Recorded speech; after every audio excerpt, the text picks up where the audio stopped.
The whistle of the locomotive cut through the evening sky, a shrill cry that startled even the crows from the cottonwoods lining the tracks. August of 1886 had baked the Kansas prairie until it cracked like pottery left too long in the kiln. The small station at Willow Creek barely deserved the name. A clapboard shed for tickets, a leaning water tower, and a platform where dust settled thicker than travelers. From the second car stepped a young woman in a pale traveling dress, its fabric wrinkled from too many miles. Clara Danvers clutched a carpet bag in one hand, the other pressed against her bonnet as the wind tugged like eager fingers. She scanned the platform, her gray eyes hopeful, searching for the tall rancher who was supposed to meet her. The letter in her bag had spoken of Walnut Ridge, a town thriving with cattle herds and opportunity, but the conductor had muttered that Walnut Ridge lay 2 stops farther west. Clara had misread the scrawled itinerary, and now the train was already shrieking its departure. She turned quickly, waving to the porter, but the cars lurched forward, steam coughing from the iron beast. Within moments it was gone, leaving only silence, dust, and her. Mrs. Small voice tugged her thoughts downward. A boy of perhaps 6 stood by her skirt straw hat too large for his head. His cheeks were smudged with dirt, but his eyes were bright. "Are you the angel Mama prayed for?" Clara blinked, startled. "I beg your pardon." Before the child could answer, a man's voice rang across the platform. Samuel boots pounded against the boards as a broad-shouldered figure approached. His shirt was rolled at the sleeves, showing arms corded with work, and his hat shadowed a face marked by sun and long days on horseback. The man crouched, gripping the boy's shoulder gently but firmly. "I told you not to run off." His eyes lifted to Clara, then catching her in their steady gaze. "Forgive him, ma'am. He gets notions." Samuel wriggled free just enough to point at Clara. "Papa, she looks just like the lady in Mama's Bible picture." "I told you God would send her." Color rose in Clara's cheeks. "I assure you, sir, I am no angel. I believe I have stepped off at the wrong place." The man straightened his height, forcing her to tilt her chin upward. "Name's Ethan Carver. This is my boy. We don't see many travelers here. Where were you bound?" She fumbled with the carpet bag until the worn envelope came free. "Walnut Ridge. I was to meet a Mr. Abram Collins." Ethan studied the letter, brows knitting. "Ridge is 50 miles west. Trains don't stop again until tomorrow evening." The weight of his words pressed heavy. Clara glanced around, no inn. No carriage, only a saloon where laughter already slurred from behind swinging doors. The prairie wind lifted her skirts, whispering of miles of emptiness in every direction. She drew a slow breath. "Then I am stranded." Samuel tugged at his father's hand. "She can stay with us, Papa. Please, just for tonight." Ethan hesitated, his jaw working, as if chewing a thought too tough to swallow. Finally, he nodded once. "Our place isn't much, Miss Danvers, but you're welcome to a roof and supper until the next train." Relief swept through her, though pride kept her tone measured. "You are kind, Mr. Carver." They walked the half-mile to the ranch as twilight painted the sky in bruised purples. The house stood plain but sturdy, its porch sagging slightly, its windows glowing with the promise of lamplight. Inside, the air smelled of stew and wood smoke. Clara set her bag by the door, feeling both out of place and strangely expected. At the table, Ethan ladled food, while Samuel chattered about calves, storms, and a missing colt. Clara listened, her weariness easing under the simple rhythm of family. Yet when Ethan mentioned his late wife, a soft shadow in his voice, a chair left empty. She understood the boy's hopeful words on the platform. That night, Clara lay awake in the small spare room, the prairie wind rattling loose boards. She thought of Walnut Ridge, of the man she was meant to meet, of the future she had promised herself by answering a stranger's advertisement. Yet her heart stirred with a different unease, the way Samuel had clung to her skirts, the quiet gratitude in Ethan's eyes, the sense that fate had rerouted her, not by mistake, but by design. And so began the story of Clara Danvers, a mail-order bride who stepped off at the wrong station only to find herself in the right place after all. Morning light spilled over the horizon, brushing the prairie in strokes of gold and rose. Clara awoke to the creak of boards and the muffled sound of a rooster outside. For a brief moment, she forgot where she was until the scent of coffee and the clatter of pans reminded her she was far from Walnut Ridge in a stranger's home, on land that seemed to stretch forever. She rose quietly, smoothing her dress and pinning her hair with the practiced hands of someone determined not to appear unsettled.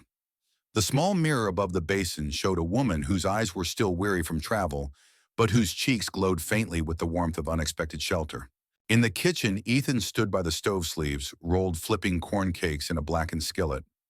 Samuel sat at the table, kicking his heels against the chair legs, humming a tuneless melody while his hands toyed with a wooden horse. Clara hesitated in the doorway until Samuel spotted her and grinned wide. "Good morning, Miss Clara." He called, his voice full of the kind of affection that usually belonged to family. Ethan glanced over his shoulder. "Hope you don't mind playing fair. We're not city folk." Clara stepped forward, offering a small smile. "Plain fare is often the best." She set about helping without asking, finding plates and pouring coffee. Ethan watched her for a moment, a flicker of surprise crossing his face before he turned back to the skillet. When they sat down together, the table felt strangely whole, as if an empty space had been filled. Samuel, between mouthfuls of corn cake, began asking Clara questions faster than she could answer, where she came from if she knew how to ride horses, whether she could braid hair if she liked apple pie. Clara laughed softly, her first genuine laugh since leaving the East. She admitted she had never saddled a horse but promised she could learn. Samuel beamed as though she had just promised him the moon. After breakfast, Ethan led Clara outside to show her the ranch. The land rolled wide and harsh fences running like tired soldiers across the prairie. Cattle dotted the fields, their lowing carried by the wind. Clara shaded her eyes, struck by the vastness. "It's beautiful," she murmured. "Some days," Ethan said, adjusting his hat. "Other days it's nothing but work and dust." As they walked, Clara noticed the weathered boards of the barn, the cracked hinges on the gate, the sagging porch steps. Everything bore the mark of hands that repaired when possible, endured when not. Ethan moved with the steady gait of a man who had carried weight alone for too long. She asked about his wife, and he paused, gaze sweeping the horizon before answering. "Mary died 4 winters back. Fever took her quick." Samuel was too young to remember much. "I do what I can, but a boy needs more than chores and lessons from a tired man." His voice was flat, but beneath it she heard the strain of loneliness and the ache of promises he feared he could not keep. Later that day, Clara offered to mend a torn shirt she noticed hanging by the hearth. Ethan hesitated, pride flickering in his eyes, but finally nodded. "Needles in the box by the shelf," he said gruffly. She stitched in silence while Samuel leaned against her arm, fascinated by the movement of thread. When she finished, the seam was neat, almost invisible. Ethan picked it up, his thumb brushing over the repair. "Mary used to sew like this," he murmured. Clara did not answer, but her chest tightened at the unspoken comparison. As evening fell, the 3 of them sat on the porch. The sky blazed orange, fading to violet as stars began to prick the heavens. Samuel curled against Clara's side, heavy with sleep, while Ethan leaned back in his chair, silent but watchful. For the first time since she had left home, Clara felt the weight of her own plans shift. She thought of Walnut Ridge, of Mr. Collins, a man she had agreed to marry without ever seeing. But here in this place she had never meant to be, she felt something stir, something fragile, uncertain, but real. It was not love, not yet, but it was belonging, the kind that slipped into her bones without asking permission. When Samuel was carried off to bed, Clara lingered on the porch. Ethan returned after settling his son, standing beside her in the quiet. "Train comes tomorrow," he said at last. The words fell heavy between them. Clara nodded slowly. "Yes, tomorrow." Yet as the stars wheeled overhead and the prairie whispered in the dark, neither of them moved to speak again. Both were caught in the strange pull of something neither had planned, something that might not survive the dawn, yet refused to be ignored. The next morning dawned cooler, the wind carrying a hint of rain, though the sky stayed stubbornly clear. Clara woke early, driven by a restlessness she could not name. She stepped quietly into the kitchen, intent on preparing breakfast before Ethan returned from the barn. She found flour lard and a jar of molasses, and soon the room filled with the scent of biscuits baking. Samuel shuffled in, hair sticking out in wild tufts. He rubbed his eyes, then broke into a grin. "Smells better than Papa's cooking," he said, climbing onto a chair. Clara laughed, handing him a spoon to stir the milk for coffee.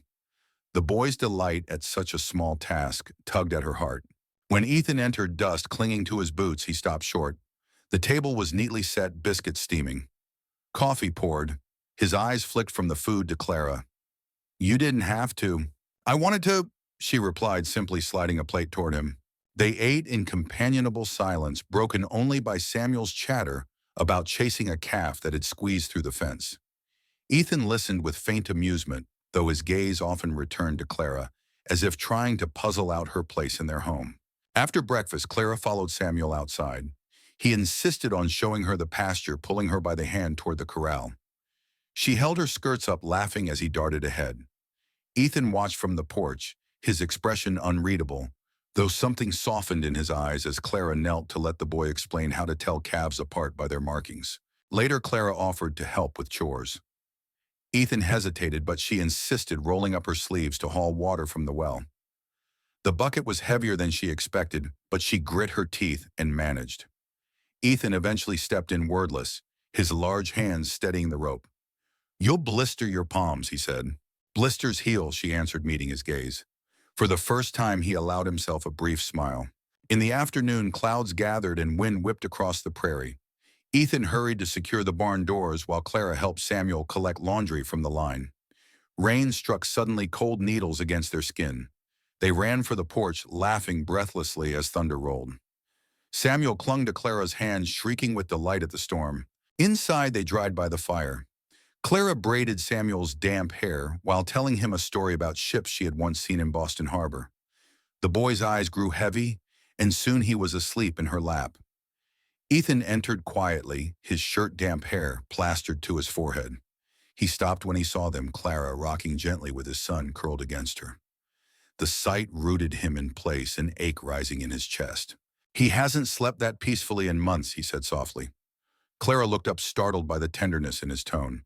For a moment, their eyes locked, something unspoken stretching between them. That evening, after Samuel was tucked in, Clara found herself on the porch again. Ethan joined her, leaning against the railing. The storm had passed, leaving the air cool and clean.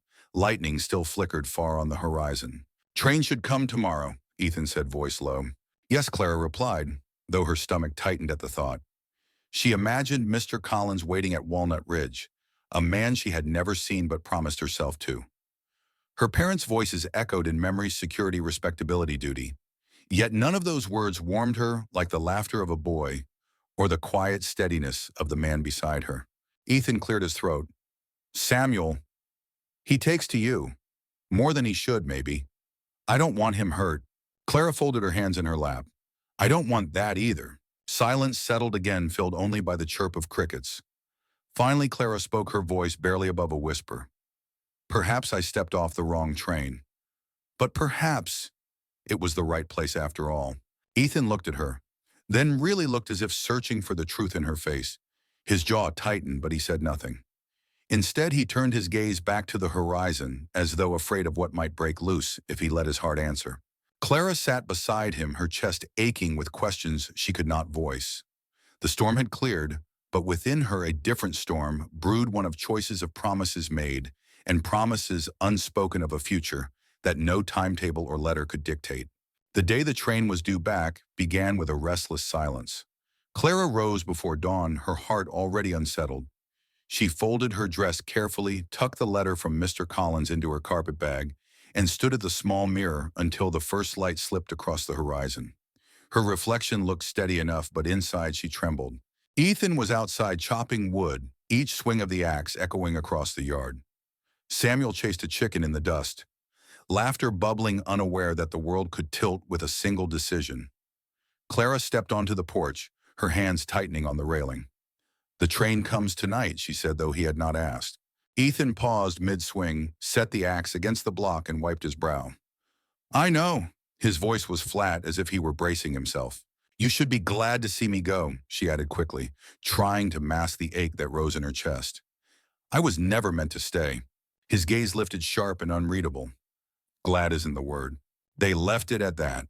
Throughout the day, Clara tried to keep busy. She helped Samuel mend his toy horse with string-kneaded dough for bread, swept the floor until the boards shone. But no task could silence the gnawing thought that she was abandoning something she had only just begun to belong to. As the sun dipped low, Ethan hitched the wagon. Samuel clung to Clara's skirts, eyes wide with fear. "You're not leaving, are you?" he whispered. Clara knelt, smoothing his hair. "I have to, darling, but you'll be all right." He shook his head fiercely. "God sent you." Papa says sometimes prayers take a long time, but I prayed and you came. You can't go now. His small arms wrapped around her waist, desperate and unyielding. Clara's throat tightened. She glanced at Ethan, but his face was turned away, jaw clenched. The ride to the station was quiet. The sky burned red with twilight shadows stretching long across the prairie. Clara sat stiffly, hands folded tight in her lap, while Samuel leaned against her shoulder, refusing to let go. Ethan guided the horses with a steadiness that belied the storm brewing behind his eyes. When the station came into view, a thin line against the vastness Clara's breath caught. A plume of smoke curled in the distance, the train already whistling its approach. She stepped down from the wagon, carpetbag in hand. Samuel grabbed her other hand, clinging with all the strength of a boy who had already lost too much. "Please," he begged, tears spilling. "Don't leave us, Mama." The word hit Clara like a blow. She froze, staring at him, then at Ethan. The man's face was pale beneath the brim of his hat, his fists tight at his sides. "Samuel," he said hoarsely, "let her go." But Clara could see it, the plea in his eyes buried under pride and fear. The train screeched to a halt, steam hissing. A conductor called out, "Walnut Ridge, all aboard." Passengers bustled past, the world moving forward, as if her heart were not breaking in two.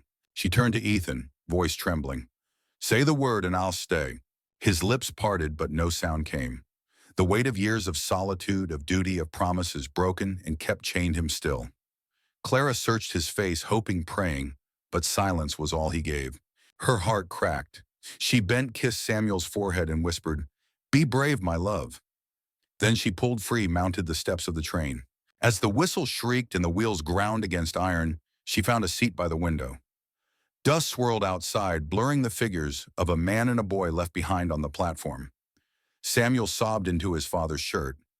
Ethan stood rigid, his jaw clenched, his eyes fixed on the receding train. Clara pressed her palm to the glass, tears sliding unchecked. The letter to Mr. Collins burned heavy in her bag, but her heart remained on that platform, with the boy who had called her Mama and the man who had not found the words to stop her.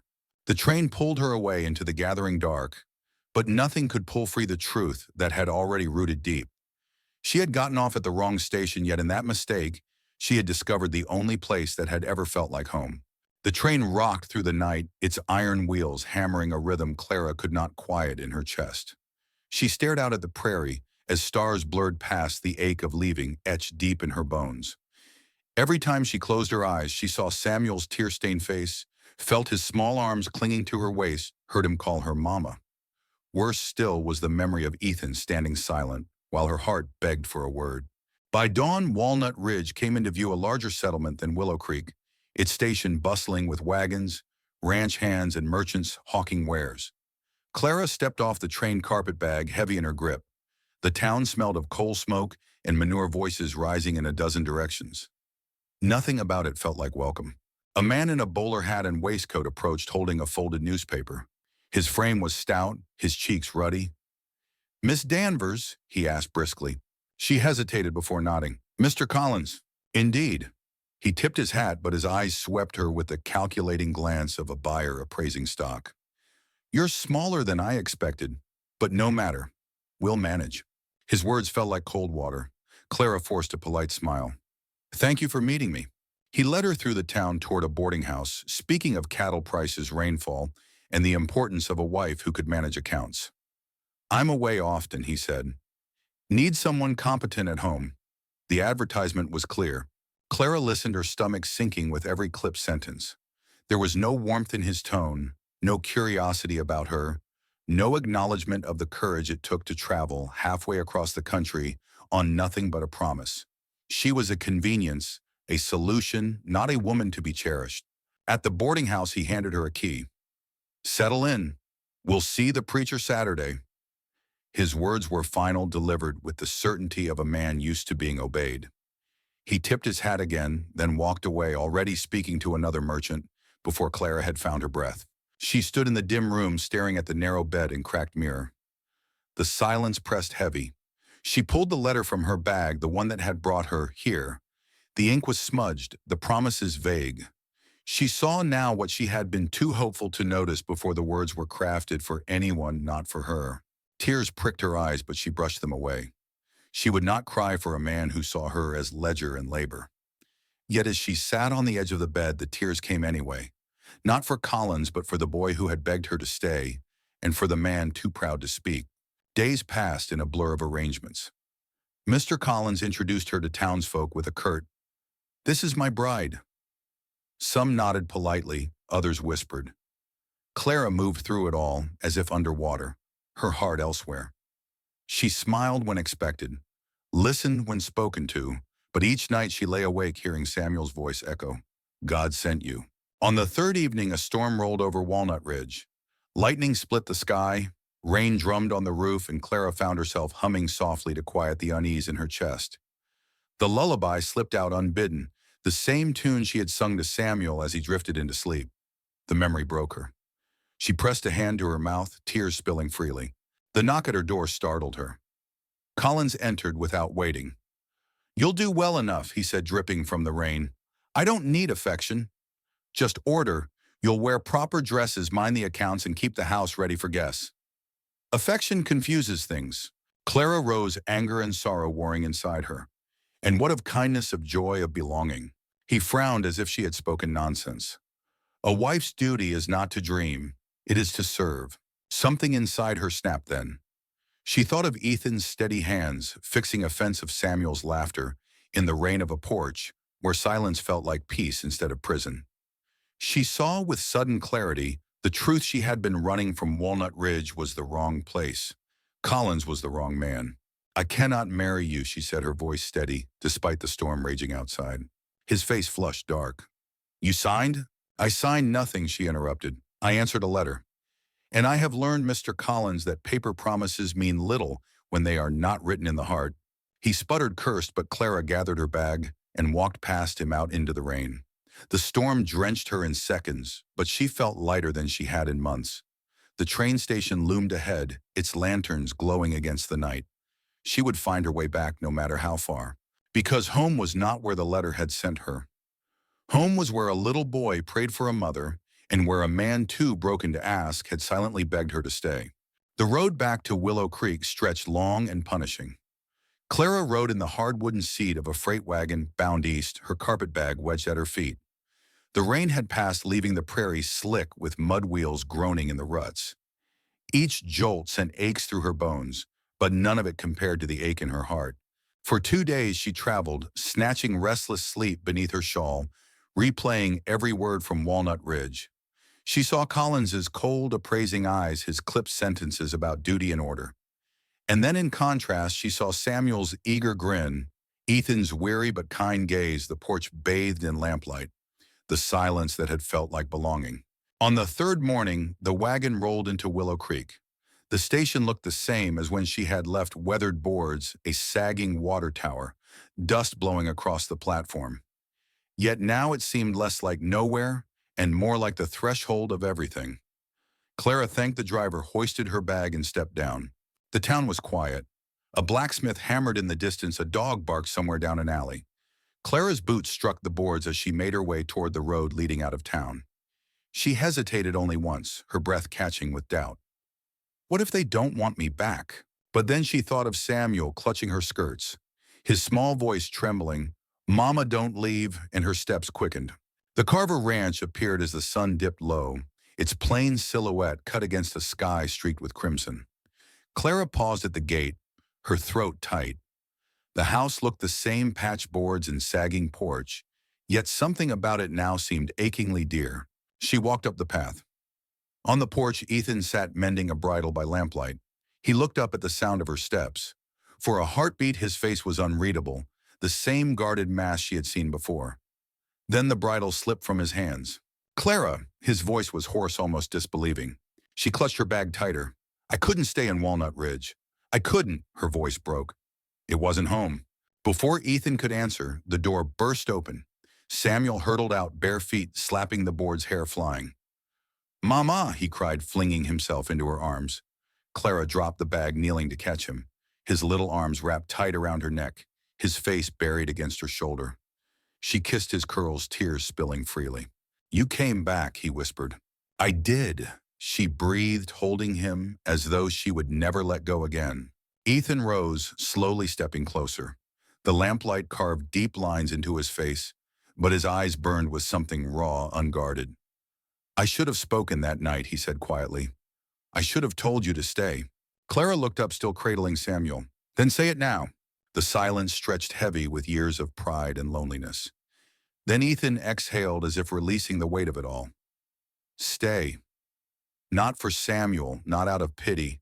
Stay because this house hasn't felt alive since Mary passed and you walked in and made it more than wood and nails again.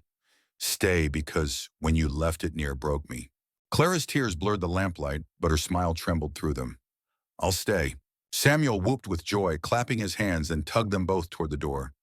"Come inside, we'll eat. We'll be a family." Inside, the air smelled of stew and smoke. Clara set her bag by the hearth, her heart lighter than it had been in years. Ethan busied himself at the stove, fumbling awkwardly, as though suddenly shy, while Samuel bounced with restless joy.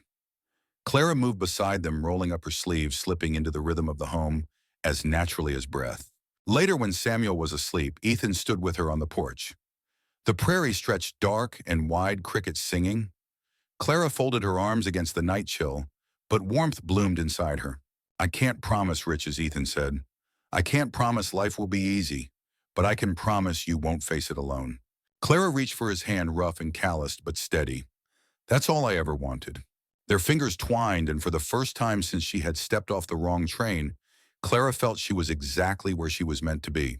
Autumn settled gently over Willow Creek, painting the prairie with strokes of amber and rust. Mornings carried the scent of wood smoke. Evenings hummed with the lowing of cattle and the crackle of fire in the hearth. For Clara, the days blurred into a rhythm she had never known she longed for. Fetching water at dawn, kneading dough with Samuel at her side, mending shirts while Ethan worked the fences. Every small task stitched her more tightly into the fabric of this place until it no longer felt borrowed, but hers. One Sunday, as the sun climbed high and the cottonwoods shivered in a light breeze, Ethan led Clara and Samuel beneath the old oak at the edge of the property. Its branches stretched wide, a canopy of shelter, older than any house, older than any sorrow. Samuel clutched Clara's hand, his other hand gripping a basket of wildflowers he had gathered that morning. There was no preacher, no guests in fine clothes, no choir to mark the moment. Only the three of them, the prairie wind and the steadfast oak. Ethan stood tall, his face grave, but his eyes tender. Clara smoothed her plain dress, her heart pounding, not with fear but with a fragile joy.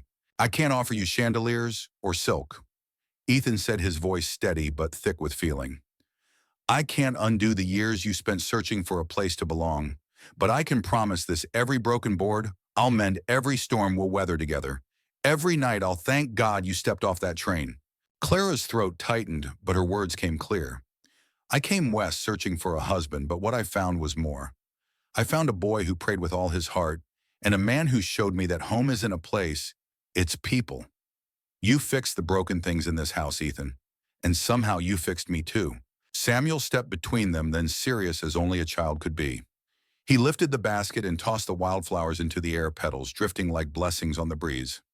"Now we're a family," he declared, his small voice ringing truer than any church bell. Ethan bent, drawing both Clara and Samuel into his arms. For a long moment they simply held one another. The world narrowed to the steady beat of hearts pressed close. Clara breathed in the scent of dust, leather, and wood smoke. Ordinary things, yet together they smelled of home. As the sun slipped lower, they sat together on the porch. Samuel curled drowsy against Clara's side. Ethan's hand found hers, rough fingers entwining with her slender ones. Silence stretched easy between them, broken only by the whisper of wind through grass. "Funny," Clara said softly. "I spent months believing my life depended on reaching the right station, the right man, the right town. But it seems I only needed to make one mistake to find where I truly belonged." Ethan smiled, the rare curve of his lips enough to make her chest ache with gratitude. "Not a mistake," he said. "Providence." The sky deepened into twilight, stars pricking through the vast dark. Clara rested her head against his shoulder, Samuel's even breast warming her arm. For the first time in years, she felt whole. No longer a passenger searching for a destination, but a woman who had arrived. And beneath the old oak tree, in a house patched with love, The family that should never have been became the family that always was meant to be.